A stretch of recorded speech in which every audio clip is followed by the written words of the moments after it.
Sone nje kwiyama abantu murimo murafatirana The Ben utajya mu mateko utavuga ndetse n'umuryango we ubwo ni wenda warabyumvisha izo nkuru zakugezeho cyangwa se ntizirakugeraho.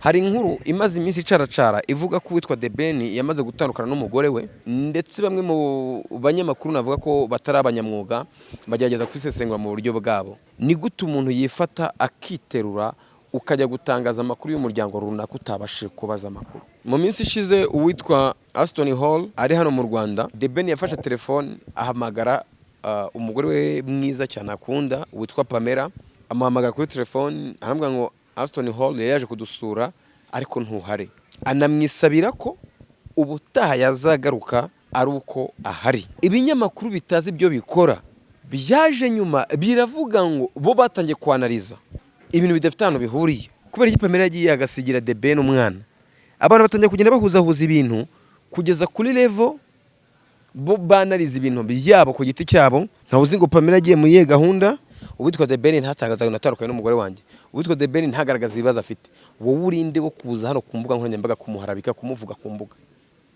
utabizi? Uri Pamela ashobora kuba yaragiye mu rugendo rw'akazi, uri Pamela ashobora kuba yaragiye kuruhuka, uri Pamela afite byinshi ashobora kujyamo kuko n'uburenganzira ahabwa n'uburenganzira bwe.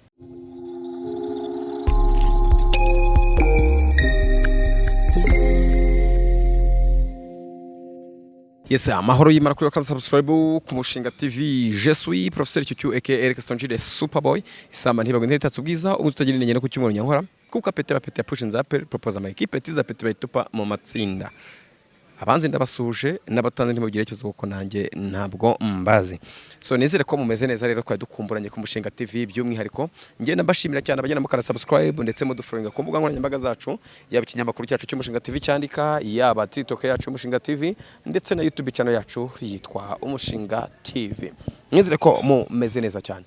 Uyu munsi wa none rero nta kindi kinzanye hano, ni iminota mike yanje ngo tuganireho by'umwihariko banyarwandakazi. Hari ukuntu nyankura kubabwira ngo burya nubona ikintu kitagenda neza uzagerageze ugikosora ugishyire ku murongo. Iyo ubona ibintu bishobora kuba hari hantu biri kubogamira, gerageza ubigorore kugira ngo ibintu birisho kugenda bigenda neza cyane.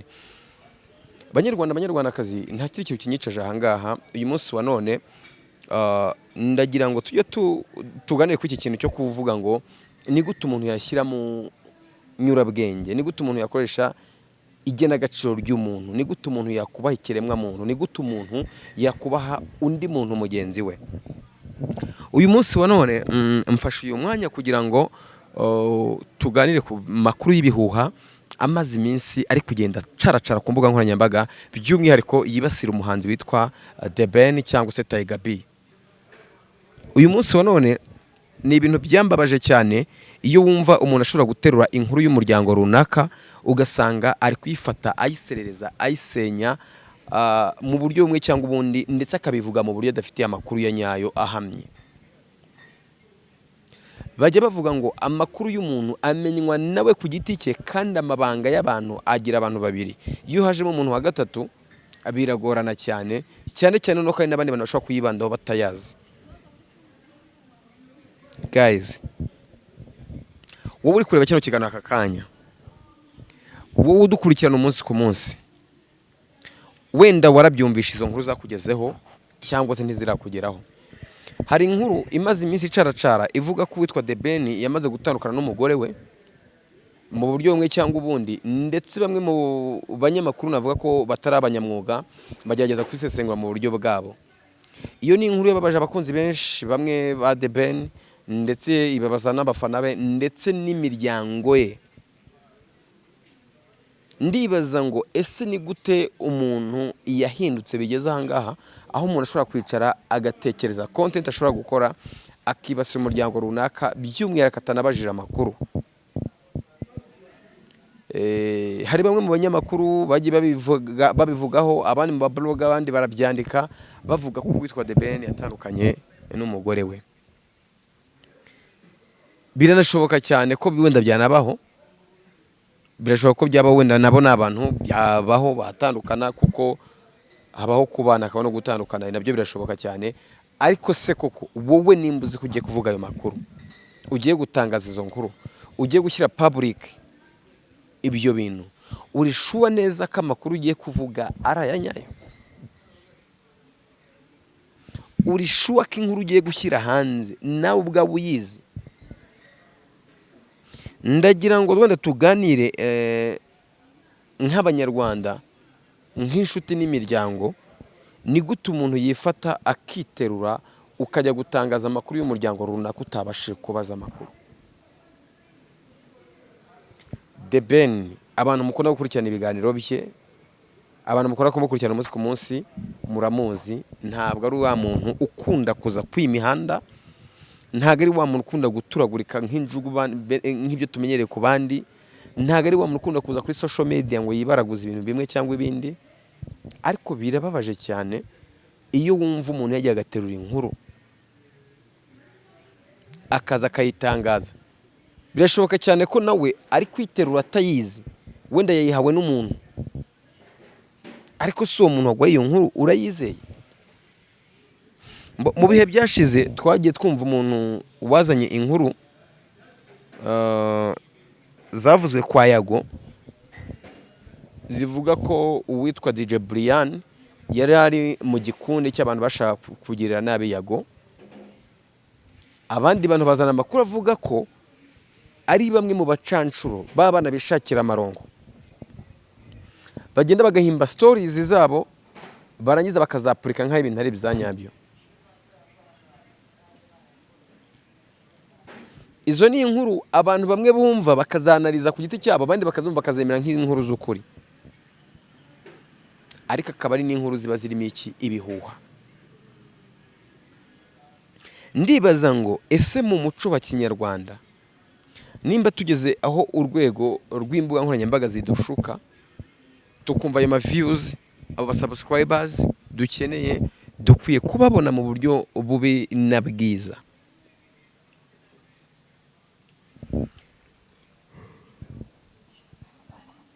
Turatanga irihe somo? Turatanga irihe somo? Inkuru y'umugabo witwa The Ben cyangwa se Benjamin ni inkuru yababaje abantu batari bake. Nagerageje kugira ngaranda bamwe ndetse mu bakunzi be. Urabizi nkatwe dukora ibintu by'itangazamakuru tubazwa byinshi, ukajya kumva ukumva umuhuye n'umuntu w'umubyeyi akabaza ese koko nibyo Pamela na The Ben baratandukanye? Iyo umubwiye ngo ntabyo nzi, aribaza nkaho umunyamakuru ukora iki. Wamuganga inkuru zikuva n'ibihu ukavuga akumbara ko batikana ntago ajya abeshya. Nyine ukibaza uremereza iki abantu ubakanira iki? Eida inkuru yabaye ntuyizi wowe uri kwitangaza. Icya kabiri uri Pamela bavuga ko atari mu Rwanda. Icya gatatu ntabwo uza ahantu hari. Icya kane nawe ubwe ku giti cye nta kintu aratangaza, ariko urifashe uravuze ngo umuntu nta, urifashe uravuze ngo umuryango w'umuntu baratandukanye. Ndagira ngo twibukiranye mu minsi ishize uwitwa Aston Hall ari hano mu Rwanda. The Ben yafashe telefone ahamagara umugore we mwiza cyane akunda witwa Pamela, amuhamagara kuri telefone arambwira ngo Aston Hall yaje kudusura ariko ntuhare, anamwisabira ko ubutaha yazagaruka ari uko ahari. Ibyo byose bigaragara muri video igihe The Ben yahamagaraga umugore we ateruye umwana. Abantu benshi barabibona baranabyumva, ariko bibabaje cyane ibinyamakuru bitazi ibyo bikora byaje nyuma biravuga ngo bo batangiye kwanariza ibintu bidafite ahantu bihuriye. Kubera iki The Ben, kubera iki Pamela yagiye agasiga umwana, kubera iki Pamela yagiye agasigira The Ben umwana?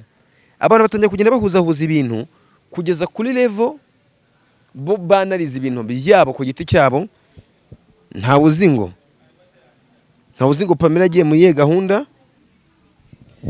so ukibaza ngo ibi bintu nimba Pamela ataratangaje ngo avuge ngo wenda ngiye ahangaha mu rugendo runaka, uwitwa The Ben ntatangaza ngo natandukanye n'umugore wanjye, uwitwa The Ben ntagaragaza ibibazo afite, wowe urinde wo kuza hano ku mbuga nkoranyambaga kumuharabika, kumuvuga ku mbuga utabizi.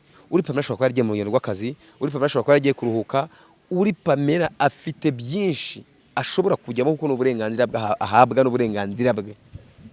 Wowe urinde wo kuza kumuvuga ahangaha.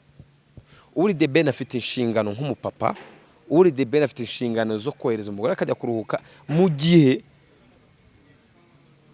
ubushobozi afite bumwemerera. Wiza gutangaza ibintu nawe ubwawe udafitiye proof, wiza gutangaza amakuru nawe ubwawe udahagazeho, kuko uyu munsi wari ntabwo uzabantu yo gusenya. Ese uri kwibaza ngo uyu mwana wa The Ben naramuka akuze akajya abona ibi biganiro wagiye ukora, uvuga ngo papa na mama, akumva ngo papa na mama we baratandukanye, ibyo bintu bitarabaye, urumva we azabyakira gute? Urumva azabyumva ute? Tujye tureba ibyo tuvuga, tunavuge tuziga. Ubundi barakubwira ngo nujya kuvuga umuntu ujye wibuka ukaraga ururimi 3, 2, 7, utekereze 7 mbere y'uko uvuga umuntu. Ibi bintu ndagira nkubwire ngo inama nagira abantu muteye muri ubu buryo, ndetse nkongera nkagira inama wowe wayemeye ukajya gutangaza iyi nkuru, usabwe gushaka The Ben ndetse ugasaba imbabazi abanyarwanda bose muri rusange.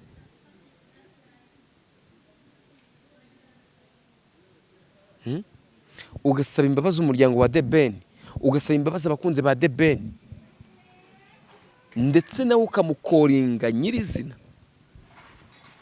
kubera yuko n'ubu uri gukora ikiganiro uzi ko kitarebwa, wenda ufite platform iri hasi, ariko abo bake bagikurikiye basanga aribo bantu b'ingenzi be.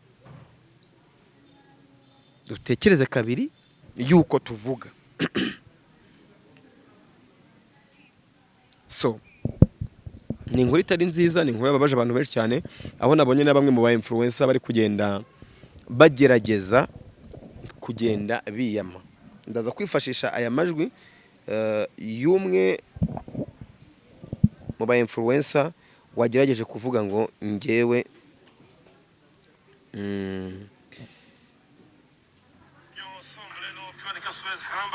uyu munsi nje kwiyama abantu. Murimo murafatirana The Ben utajya mu matiku, utavuga, ndetse n'umuryango we, ubwo ni nuvuga ngo uyu ni uwitwa Pionika, nawe yari ari kugerageza kwiyama abantu no kugira babifatiranya umuryango wa The Ben bawuharabika, ndetse bakagerageza kumuvuga uko atari. Bakristo bavandimwe, dutahirize umugozi umwe, tumenye kubaka dufatanyije aho gusenya n'ibyagezweho. Kuko nimba ari ikintu cyahagurukije abantu benshi cyane, abandi kikababaza, bivuga ko nyine ari inkuru itari nziza, itari ikwiye, ndetse umunyamakuru uri kugenda ageragezwa gushyirwa mu majwi, wowe yitekerezaho cyane. Ntabwo nshaka kumumeshoninga ahangaha, ntabwo nshaka kumuvugaho, ntabwo nshaka kumutera amabuye, kuko nawe ubwiwe nyirizina arabizi ko afite ikibazo gikomeye cyane. Sibyo? Uburyo bwiza bwo kubaka umuryango mugari ni uko tugerageza gutahiriza umugozi umwe, nuko dukomeza kugerageza gutahiriza umugozi umwe, nibwo buryo bwiza. So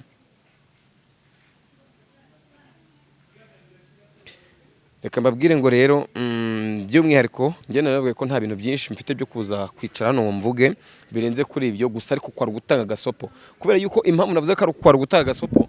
Uyu munsi wa none dufite aba influencer benshi bari kuzamuka, dufite ababloga benshi bari kuzamuka, dufite n'abanyamakuru benshi bari kutuvukamo.